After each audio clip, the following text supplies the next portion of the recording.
Hi, good afternoon.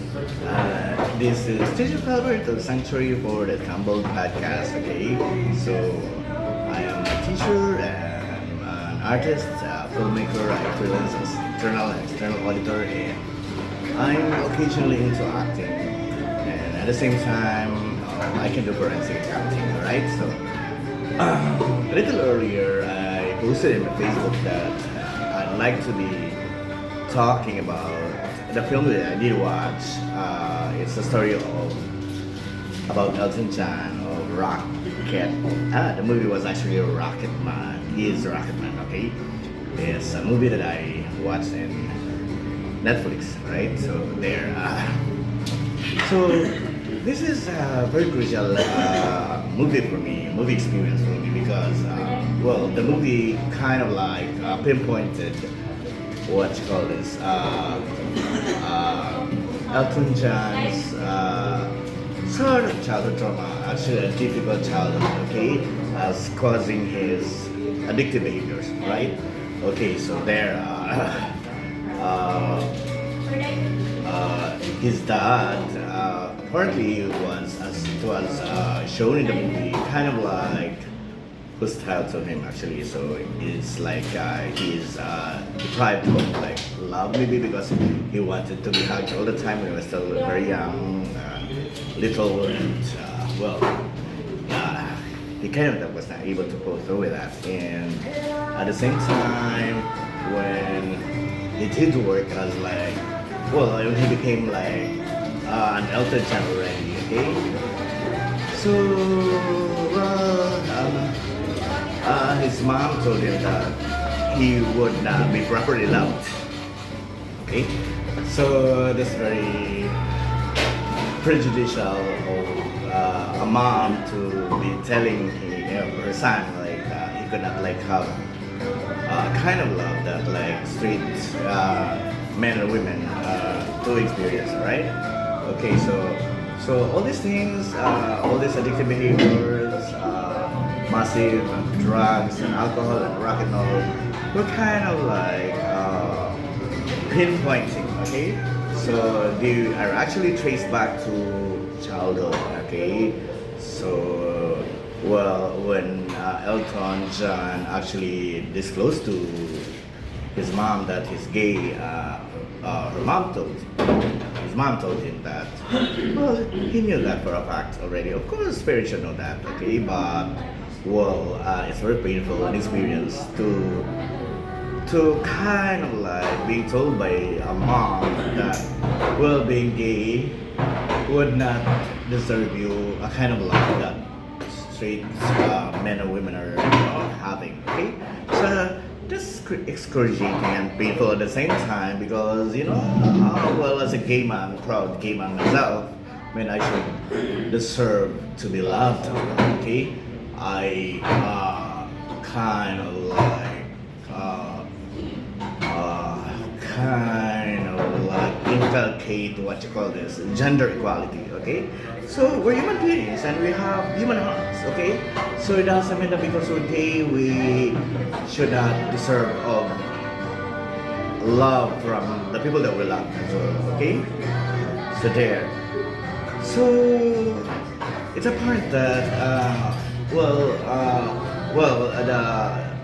Elton John is very old now, so during that time, maybe homosexuality is kind of like not as like as pronounced as today's generation, right?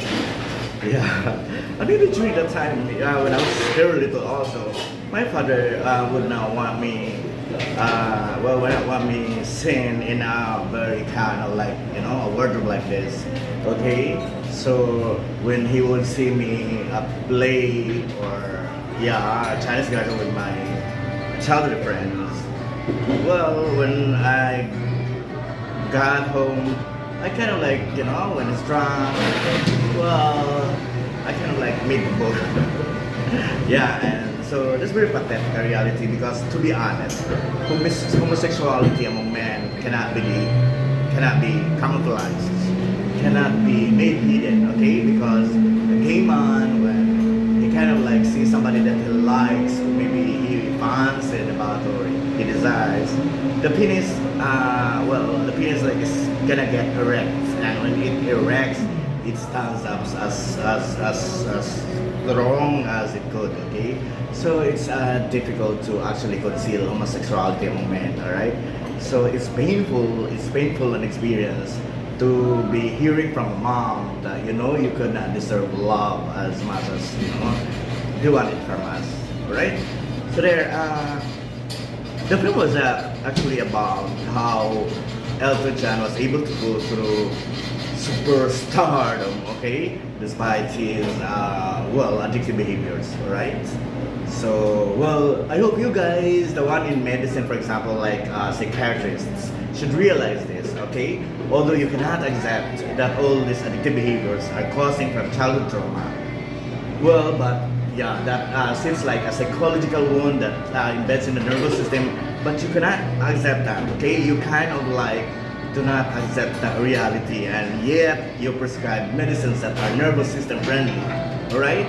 So that movie of about Elton John's life story should wake you up, alright?